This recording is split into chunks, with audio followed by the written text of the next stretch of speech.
ubwo umwami Yesu ankunda ndamahoro, kubw'imbabazi ze nyinshi ndamahoro, kandi ubwo ari mu ruhande rwacu umubisha yaturuka hehe? Dore ko umugambi w'Imana kuva kera ku mwana w'umuntu ni byiza gusa. Inzi ibyo nibwira kubagirira si bibi ahubwo ni byiza.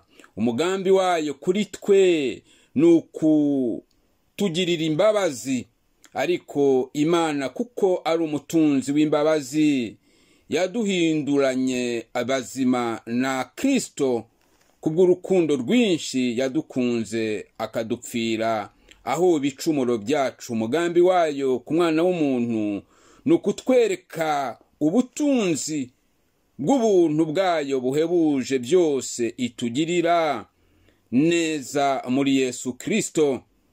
Umugambi w'Imana ku mwana w'umuntu nuko yaturemeye ituremera imirimo myiza muri Kristo Yesu, iyo yatekereje kera kugira ngo tuyigenderemo, tuyituremo, tuyikoreremo ibintu byose. Niyo mpamvu yadukirishije ubuntu kubwo kwizera, kubw'impano y'Imana, bidatewe n'imirimo, ubuhanga, igihagararo, ubutware ndetse n'ibindi. Ejo hatagira wibwira ati ni kubw'imbaraga zanjye cyangwa izindi consideration wakwiha iyo ari yo yose. Turabo yaremeye, ituremeye imirimo myiza kandi yatekerejweho kera ngo itubere ingendo, imyumvire, imikorere, imibereho, itubere ubuzima, tube abanyamirimo myiza muri byose. Amena, amena. Kuko yatuzuye mu bapfuye kubw'ibicumuro ndetse n'ibyaha twagenderagamo kera, tukigendwa n'imigenzo y'iyi si, tukiyoborwa n'umwami utegeka ikirere, umwuka ukorera mu batumvira Imana, umwuka ukorera mu bagizi ba nabi, mu batubahiriza amategeko, umwuka ukorera mu badukinagaza, umwuka ukorera mu batita ku muntu Imana yaremye mu ishusho ye, n'ibindi n'ibindi. Ariko kuko Imana ari umutunzi w'imbabazi nyinshi, itugirira ubuntu. Dore ko twagengwaga na kamere, dukora ibyo kamere n'umutima bishaka. Turabo kugirirwa umujinya nk'abandi bose, idukirisha ubuntu kubwo kwizera. Ntabwo ari kubw'imirimo cyangwa se gukiranuka, ahubwo ni kubw'ubuntu bw'Imana, kubw'urukundo rwayo ruhebuje yadukunze. Amena. Uyu ni wa mwanya w'ikiganiro Imana mu byacu, gikunze kunyura kuri RTV Ubwiyunge. Ikiganiro cyagenewe abantu bose bavuga ururimi rw'Ikinyarwanda, aho babarizwa ku isi hose, ariko cyane cyane abatuye mu karere k'ibiyaga bigari. Kigamije kutwibutsa ko iyo Imana yivanze mu byacu, ibivanga neza, ugasanga bitunganye, nta kosa, bigatanga imvange iboneye kandi itunejeje. Dore ko ari umuvanzi wabizobereyemo, ndamubashimiye. Ndashaka kuvuga ya mitima ivuza induru, yabojejwe, yashenguwe n'intimba karengane ikorerwa n'iyi si n'umubiri na Satani, ndetse n'abatware n'abafite ubushobozi n'abategeka isi y'umwijima n'imyuka mibi y'ahantu ho mu ijuru. Ndavuga imitima yuzuye ubwoba maze ikarebera ubugome bw'umwanzi Satani akorera abavandimwe akoresheje abandi bavandimwe, maze tukicecekera kandi tuzi yuko nitutaburira umunyabyaha agapfira mu byaha bye, yewe tuzabaza ubugingo bwe. Ndavuga akarengane, ubwicanyi, gukenesha, kwamburwa ibyawe n'indi mirimo y'umwijima dukorerwa n'isi n'umubiri na Satani, ndetse n'abatware n'abafite ubushobozi n'abategetsi b'igisi y'umwijima n'imyuka mibi y'ahantu ho mu ijuru n'ahandi. Ariko nubwo bimeze gutyo, mureke 2022 twuhagirwe n'amaraso, dukomezwe n'ubuntu bwe bwinshi, maze adufate amaboko, tube mu mahoro arambye. Ni cya kiganiro mutegurirwa kandi mukagezwaho na Yohana Urukundo. Mureke uyu mwaka w'2022 tugira umwete wo gukomereshanya ubumwe muri twe, umurunga w'amahoro, maze ubuntu n'imbabazi bisage mu mitima yacu, maze tubone kubaho neza, tube mu mbaraga z'ubushobozi bwinshi, ubwoba bushire muri twe, maze dutinyuke dukora ibikwiriye. Ijambo ry'uyu munsi rifite umutwe ugira uti dusabirane, dusengerane. Turasoma Timoteyo Timoteyo wa mbere igice ni cya 6, cya 2, umurongo ni uwa 4 kugeza ku 9.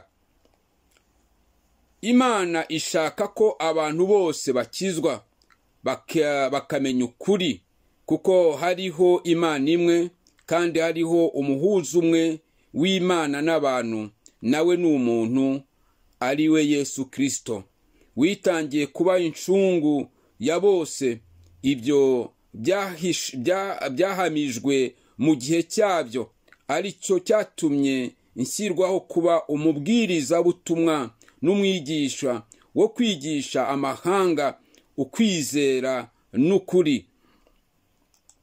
Nuko ndashaka ko abagabo basenga hose barambuye amaboko yera, badafite umujinya kandi batagira impaka, kandi n'abagore nuko ndashaka ko bambara imyambaro ikwiriye, bakagira isoni birinda, kandi batirimbisha kuboha imisatsi cyangwa izahabu cyangwa imarigarita cyangwa imyenda y'igiciro cyinshi, ahubwo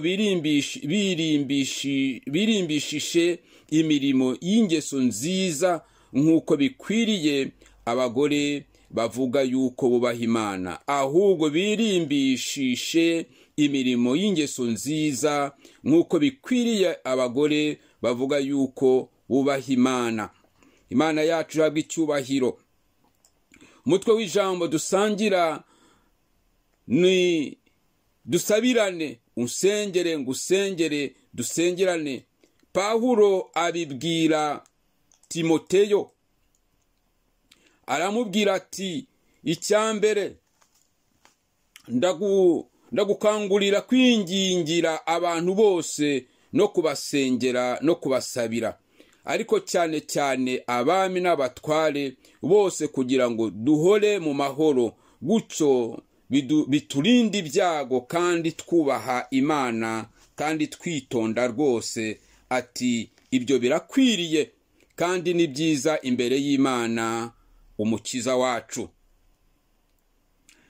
Nanjye ndabahamagarira kwingingira abanyarwanda bose aho bari, no kubasengera no kubasabira ngo Imana idufashe kandi itwumve, igira icyo idukorera gishya muri uyu mwaka w'2022, kandi ntitinde ikireme kibeho kuko irabishoboye. Ndabahamagarira kwingingira ubuyobozi. Imana iduha ubuyobozi butubereye twese kandi buduha serivisi kimwe, bwita ku bibazo by'abanyarwanda kimwe, nta kuvangura.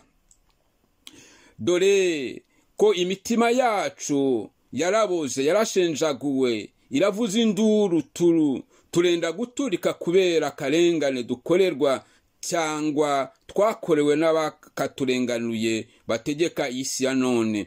Ndabashishikarira gusengera u Rwanda n'abanyarwanda ngo Imana idukize ubugome, urwangano, munyangire n'ibindi umwanzi yatubibyemo bya kamere bizana urupfu. Imana iduteremo umutima w'umwuka uzana ubugingo n'amahoro, gutyo tuve mu byago tumazemo igihe kirekire, dore ko bitugejeje habi. Dore ko umugambi wayo nuko abantu bose bakizwa kandi bakamenya ukuri. Imana yacu ihabwa icyubahiro, kuko hariho Imana imwe, umuhuza umwe, ari we Yesu Kristo wiyemeje kwikorera byose no kuba inshungu ya bose. Nuko abagabo nimusenga murambura amaboko yera, nta atariho umujinya, atagira impaka.